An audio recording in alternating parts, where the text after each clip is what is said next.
জি sir, yes sir, আপনি কোনো tension করেন না। আপনি যে ঠিকানা দিচ্ছেন ওই ঠিকানায় যাই ফাটুমু। খালি কি ফাটুমু, এলাকা পুরো তছনছ করে ফেলাম। ঠিক আছে স্যার, যাই স্যার। অনেক দূর যাইতে হইব, গতিটা আরো বাড়িয়ে দিই। বাপরে, গতির ঠেলাই তো চোখে কিছু দেখতেছি না। চশমাটা পরে বই, কাগজ তুই গেল। হাই হাই, যে লোকেশনে যে আমার ফুটন লাগবো ওই ঠিকানাটা তো কাগজে লেখা ছিল। লোকেশনটা তো মুখস্থ করি নাই। কাম সারছে, কি করি এখন তো ব্যাগ গিয়ারও দিয়া পারো না। না, আমার তো কোনো না কোনো জায়গায় যে ফুটনই লাগবো। কি করি কই পুরি। ওই তো সবুজ শ্যামল একটা দেশ দেখা যাইতেছে।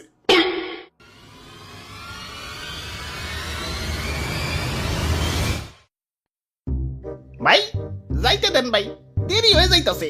আব্বে হালায়, তুমি কোন আইসে দেখছো? চাঁদা পয়েন্ট, মানে চাঁদা ছাড়া ঢুকতে দন যাবো না। ওরে বাপুরে, ইয়া চাঁদা দেও আর আগে বাড়াও।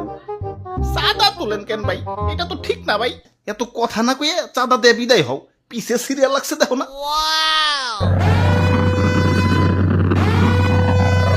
আরে আরে খারাও তো তাড়াহুড়া গেলা। ওই আমার পথ আটকেও না, আমার একটু সামনে গিয়া ফুটতে হইব। কিন্তু সামনে যাইতে হলে যে চাঁদা দেওয়া লাগবো। এই চাঁদা হবাই চাঁদা, এই রাস্তা দিয়ে যেই যাইব তারই চাঁদা দিতে হইব। দেন আপনার চাঁদা দাদা 150 টাকা। 150 টাকা? এই আমার কাছে কোনো টাকা নাই। টেকা না থাকলে তো যাইতে দেন যাবো না। ওই ইমার্জেন্সি ভাই, আমার একটু সামনে যাই ফুটন লাগবো, যাইতে দাও ভাই। না না, চাঁদা ছাড়া তো কোনোভাবেই যাবার দেন যাবো না। কাম সারছে রে, কোন দেশে বললাম? অন্য দেশে ঢুকতে গেলে তো এন্টি মিসাইল সিস্টেমের মুখোমুখি হইতে হয়, এনে তো চাঁদার মুখোমুখি অন লাগতাছে। ওরে বাপুরে, এইটাই আমাকে উন্নত প্রযুক্তির এন্টি মিসাইল সিস্টেম। আরে ভাই বুঝতাছো না, ইমার্জেন্সি ভাই, আমার সামনে যে ফুটন লাগবো।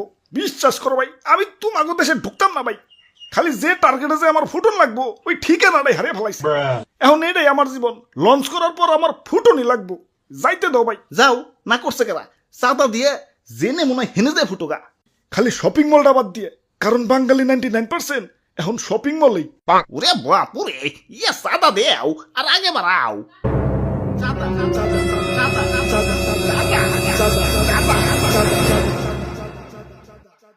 আরে ধর, এই তখন মানুষের বেলায় কোথাও শান্তি পাইতেছি না। একে তো আমার জায়গায় জায়গায় ফুটিয়া ফাটিয়া দুনিয়া জুড়ে একটা গ্যাঞ্জাম বাজিয়ে দিচ্ছে, তার উপরে তোরা চাঁদাবাজিতে রাস্তা আটকে বই রয়েছিস। ওই তোরা কি দুনিয়াটা একটু গুছিয়ে গেছে সুন্দর রাখতে পারস না? দুনিয়াটা তো তগই নাকি, তোরাই তো থাকুস। একটু মিলামিশা থাকুন যায় না?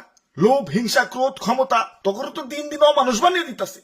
আরে আমার ভাবতেও অবাক লাগে, এই মানুষ আমারে বানাইছে ওগো নিজে কই ধ্বংস করার জন্য। কিছু মানুষের রাজনৈতিক ঝগড়া আর ক্ষমতার লোভ শাস্তি দিচ্ছে সারা দুনিয়ার নিরীহ মানুষদের। আমি যখন আকাশে উঠি, নিচে দেখি বাচ্চারা খেলছে। আরে আরে এদের স্বপ্ন ভাঙার জন্যই কি আমি তৈরি? এই সুন্দর পৃথিবীটা তো শুধু রাজনীতিবিদদের জন্য না, এটা সবার। এখানে শান্তিতে বেঁচে থাকার অধিকার সবার।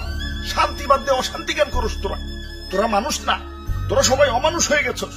তোরা যদি মানুষই হইতি, মানুষ হয়ে মানুষ মারতে পারতি না। তোরা সেদিনই মানুষ হবি যেদিন আমাকে বানানো বাদ দিয়া পৃথিবীটাকে সুন্দর বানানোর চেষ্টা করবি। তোরা সেদিনই মানুষ হবি যেদিন আমাকে বানানো বাদ দিয়া নিজের ভাইদেরকে বুকে টেনে নিবি। আরে এত কথা কিসের? ইনি কি সিনেমা দেখতে বইছি? ভালোই চাঁদা দিয়ে যাও, চোখের সামনে থেকে সরো। জ্ঞান দিতে আইছে।